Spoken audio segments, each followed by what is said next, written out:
Mama, Nina, Mane, Mama, guapa. Mama, Papa, guapa. Papa, Yes. Mama, Lily? Ellen. Lily? Guapa. Lily, Guapa. Papa.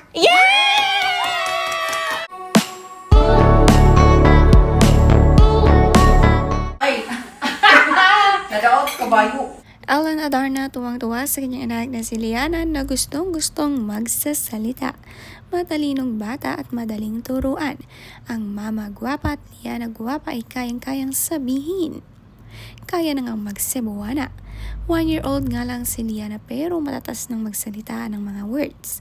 Natutuwa din siya kapag nagagawa niya ang mga request na words ng kanyang mama at mga tita. Mama, Nina, Mane, Mama, guapa. Mama, Papa, guapa. Papa, Yes. Mama, Lily? Ellen. Lily? Guapa. Lily, Guapa. Papa. Ina, bisda. Da,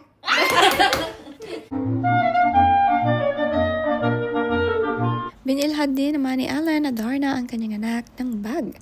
Masayang-masaya si Liana sa first bag niya. Niyakap pa nga niya ito.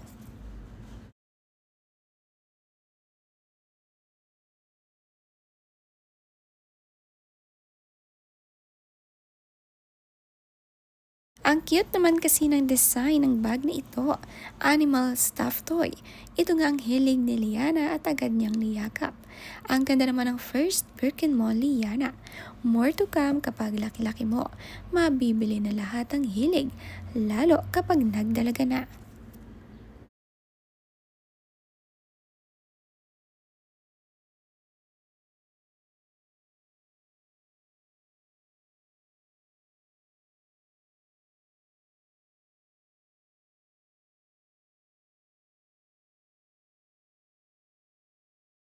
Love trip naman nga si Liana kasamang Daddy Derek niya.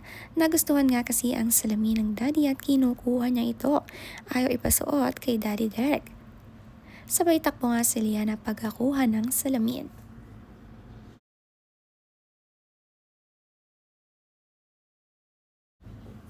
Nakakaaliw nga si Liana, hindi talaga titigil kapag hindi na susunod ang gusto. Gusto talagang itakbo ang sunglasses ng kanyang Daddy Derek. No choice naman si Derek, masusunod ang kanyang prinsesa.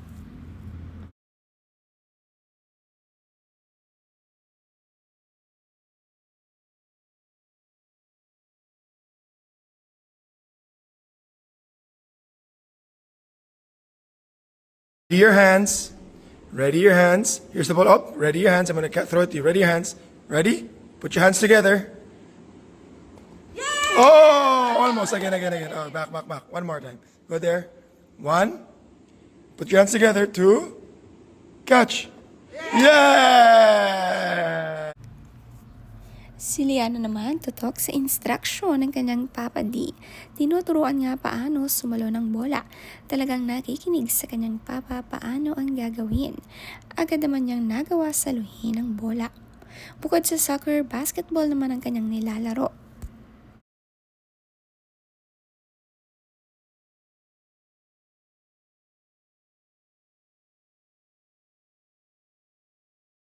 Lily, What is this?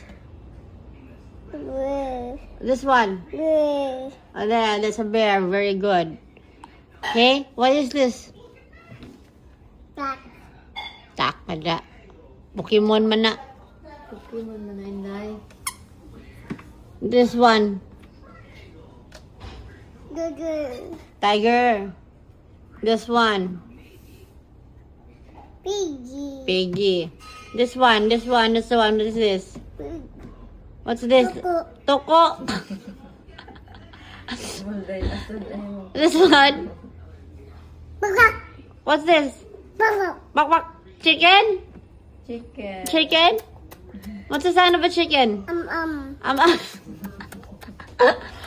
Natawa naman si Ellen kay Liana sa tunog ng chicken ay iba. Ibig sabihin, gutom at gustong-gusto nang kumain ng manok. Mukhang itong paborito ni Liana ang pagkain. Smart child talaga si Liana. Every animals ay talagang kilala niya.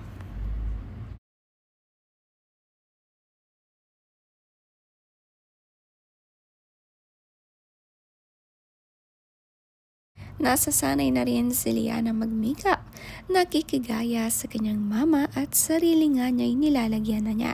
Pulang-pula tuloy ang cheeks ni Liana.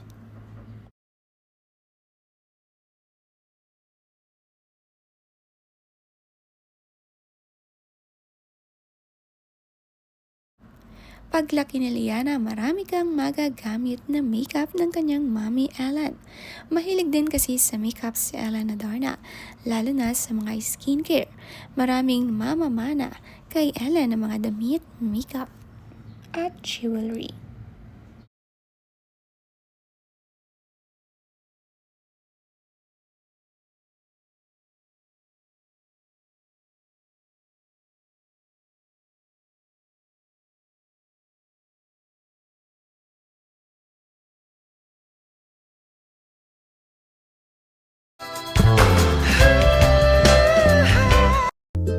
Nitong Mother's Day naman, pinadalhan ng bouquet si Ellen. Sweet and simple lang ang kanilang selebrasyon sa bahay. Agad nga niyang nilagay sa vase ito. Kumain din sa labas ng mag-isa itong si Ellen dahil deserve nga raw ng every mommies ang katahimikang kumain mag-isa sa labas. Alone, relax. Kahit nga raw 30 minutes lang ay malaking tulong na ito.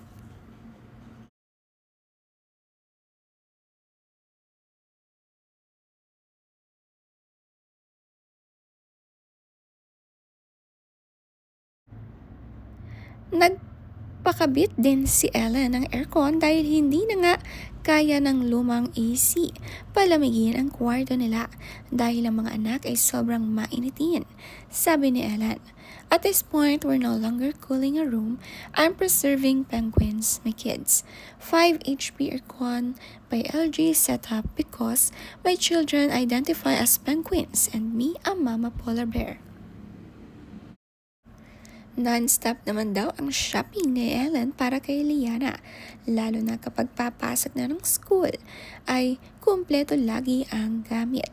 Ngayon nga lang ay nabilhan na agad ang sapatos panggala. Masaya nga kapag may student, lalo na pag magpapasukan, panay shopping ng gamit.